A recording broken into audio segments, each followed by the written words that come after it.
Salutations viewers, it's August, so that means it's time for another pickups and updates video. Why am I highlighting August since that's never been a thing before? I don't know. I just thought it'd be something to say in my introduction, and these videos are easy to do. So, it's pretty much just kind of a collaboration of the things I've picked up over the last couple of weeks and days. A little bit of this stuff is probably a tad bit dated, especially if you follow me on Facebook and Twitter, but I haven't had a platform to talk about them yet in any specific kind of detail. It's just more so a couple of hot takes on some things. But I don't have a lot, and unlike most of my previous pickup videos, this one's kind of more of a hodgepodge of both video games and anime and a couple of other aspects. But one of the things I needed to get first of all was a new redesigned N64 analog stick. And yeah, because I've probably had to change one of these at least 3 times now. Twice this year. This was one that I bought probably about 8 months ago, and the thing's already it's already wigged out on me. So yes, I have a track record for not liking the Nintendo 64 that much, and one of the reasons why is because they have a bum analog stick. So look for this in a Let's Repair video, probably in the near future here. That's something I've been meaning to do. And highlighting this one specifically because it's a redesigned one that's more reinforced and looks way more comfortable to use. So it looks like a slightly modified GameCube analog stick, a more modern one.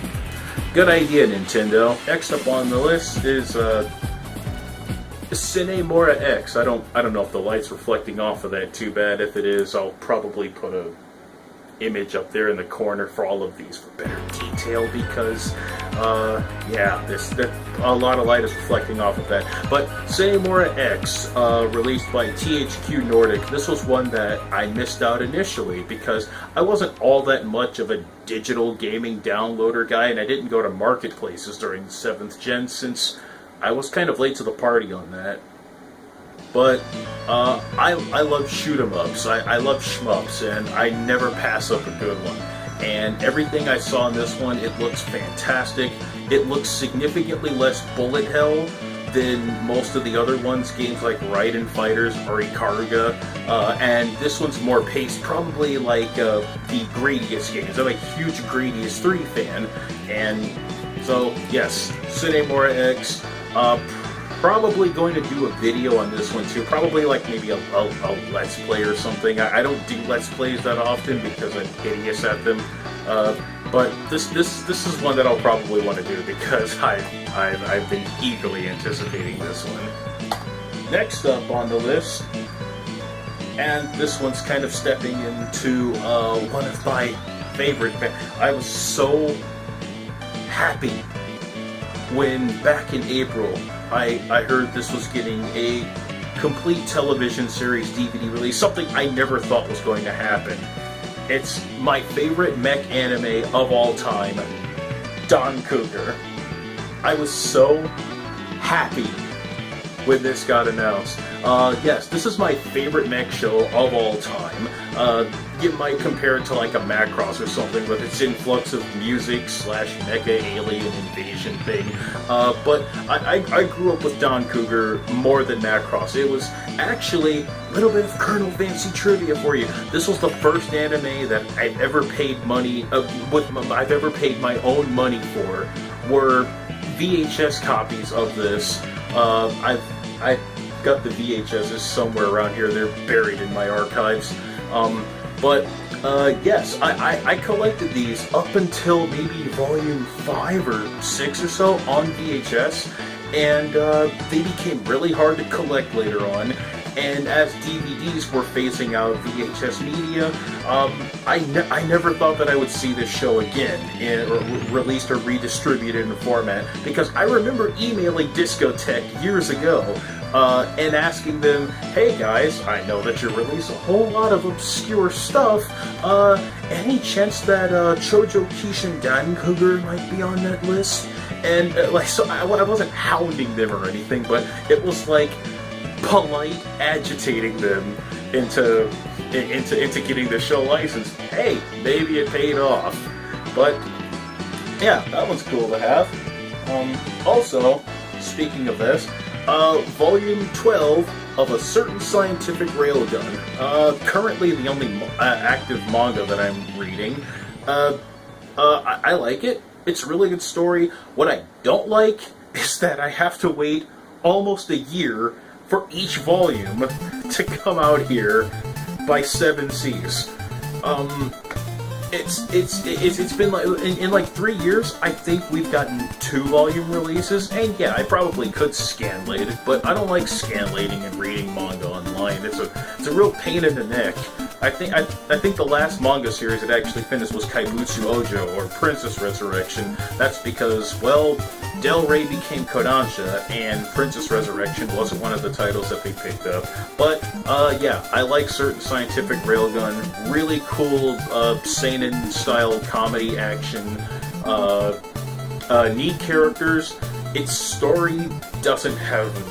Well, its story has some direction, but it can literally go in any facet, and I have no idea where they're going with it. But it seems like one of those manga that will never end. So I'll look forward to finishing that in 2027. Up next one here. This is an older one, but I had purchased Unholy Knight for the Super Nintendo. Yeah, this one's gonna be at EVO 2018. Yeah, this game sucks. This was one that I actually meant to talk about a while ago, but I didn't get a chance to record the first time I put the game in it. And yeah, I had watched the reviews prior to, and they were significantly less than sparkling. Actually, playing this game is kind of like what happened if, like, a 10-year-old says that he can make Street Fighter by only putting in cool moves, and what you essentially have with Unholy Knight is an unholy broken mess. Yeah, that's something else that's going to wind up on the channel as I continue to flood whatever fighting game libraries that I put on Burned Retinas as the crappiest fighting games of all time, so look forward for that in the near future. Oh no, it fell. Also, adding to the fighting game itinerary of things that I picked up here, forgive me, I'm a little sleep deprived right now, but Last Bronx, cool fighting game for the Saturn, developed by AM2 Yu Suzuki's team. So if you're familiar with Virtua Fighter or Fighting Vipers, it plays very similar. I played this, I got into this one before I had ever played Soul Calibur, or Soul Edge at the time, and because I was a big Sega Saturn fan, I pretty much ignored things that were on the PlayStation until about, I don't know, 1996 or 97. I think maybe late 97, because by like 97, the Saturn in the United States was dead. So by that point, I just, well, let me see what the PlayStation's doing, and then I played, of course, Soul Edge and Tekken and everything like that. But Last Bronx is a really cool 2.5D fighter. Just as solid as Fighting Vipers or Virtua Fighter or Fighters Mega Mix. If you can get your hands on this, it's totally worth having as a collector. Yeah, cool. It's cool to finally have Last Bronx back in the library. Sticking also again with the fighting game itinerary, things that I've gathered. I don't know what words mean anymore. But I recently picked up the Sega Genesis copy of Fatal Fury. This one was a heavy rental when we were kids. We played a lot of Fatal Fury. I remember me and my older brother staying up late into the wee hours of the night trying to beat Geese Howard. Probably my favorite fighting game boss fight ever. At the very least in, like, Real Bout. In Real Bout Fatal Fury, Geese Howard was my favorite boss fight. But in this one, I thought he was significantly tougher than M. Bison. And also, Takara, fantastic job porting some of these Neo Geo games on the home consoles like the Super Nintendo and Sega Saturn. I don't think that gets said enough. But this is a fantastic port, really cool game, and one of the more early influential fighters that I played, because I grew up with SNK fighters probably more than Street Fighter. Or rather, I probably played them more because we then got our hands on Samurai Shodown, and I played that game all the time. Fatal Fury. Awesome. Also, another random thing that I just happened to pick up because I just thought, I wonder what's on Amazon that I remember from my childhood. And if anyone remembers MTV's Liquid Television, then you're probably going to remember The Head. The little 15-minute shorts of a guy, Jim, who winds up with an alien living in his oversized cranium. Started out as a really interesting short, actually a compelling and funny a TV series. I haven't watched this in over 20 years, so I'm gonna check this out and see if it's aged well. But I had a lot of fun with it as a kid, and it's another cool thing to have. Also, one of the things I picked up, I was recently in California, and it wasn't really much of a tourist thing. I was out there for other reasons, but I did happen to stop by a little hobby shop, and I found a Ryuko Matoi plush doll from Kill la Kill. Kill la Kill, probably one of my favorite modern day anime. Really cool action show, and this was a piece of merch that I found from that, and I thought it was really adorable. It's really cool. Happy to have that. I'll just set that there for now. And finally, well, I'm sorry, not finally, but I also managed to pick up a copy of River City Ransom on the NES. I haven't seen a loose copy of this game floating around for, boy, it's probably been about a good 15 years since I saw it on shelves, and even back in, like, I don't know, 2000 or so, prices of this were still floating around. This is because it was before the retro boom, so copies of River City Ransom were still maybe like $13 or $14, and I thought, yeah, I guess I'll get it at some point down the road. And then around 2005, 2006, kind of became a bit of a cult. It kind of became a bit of like a cult hit, and then copies began disappearing. And I would see it at minimum for like $45, $50. I picked this one up for $25. Cool to have.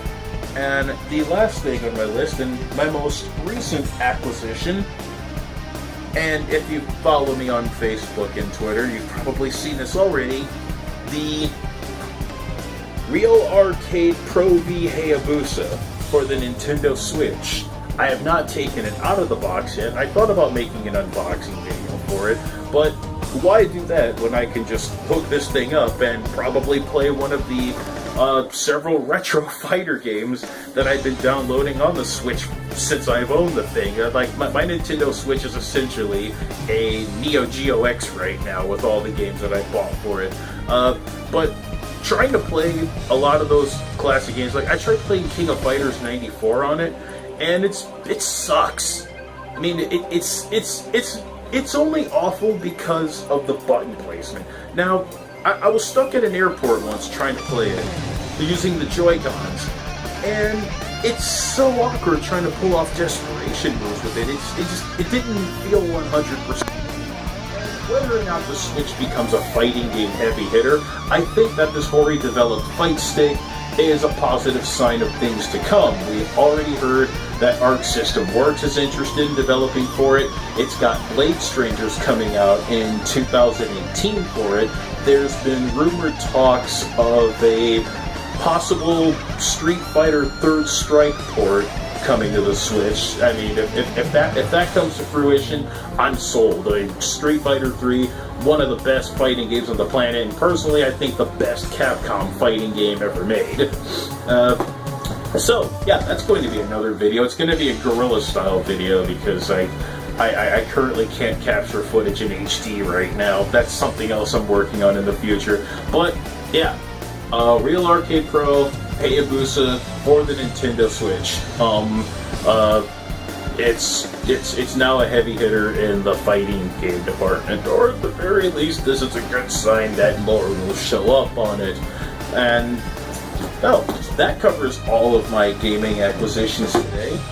Look forward for several other videos that I have, including me repairing my busted N64 controller and a test run of that. And I will be playing Unholy Night, and I plan on posting that up on the site. And also, hey, Labor Day weekend, if anyone's in the San Antonio area, I will be at Sam Japan, September 1st through the 3rd. And me and the rest of my Somewhere in the Midst of Nowhere crew will also be there. If you don't recognize me, it'll probably be because I'll be dressed as Orin, or I'm not popular.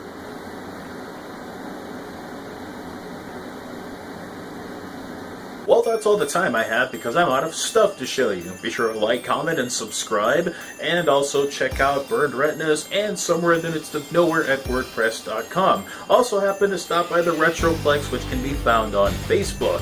I'm Colonel Fancy. Mission complete.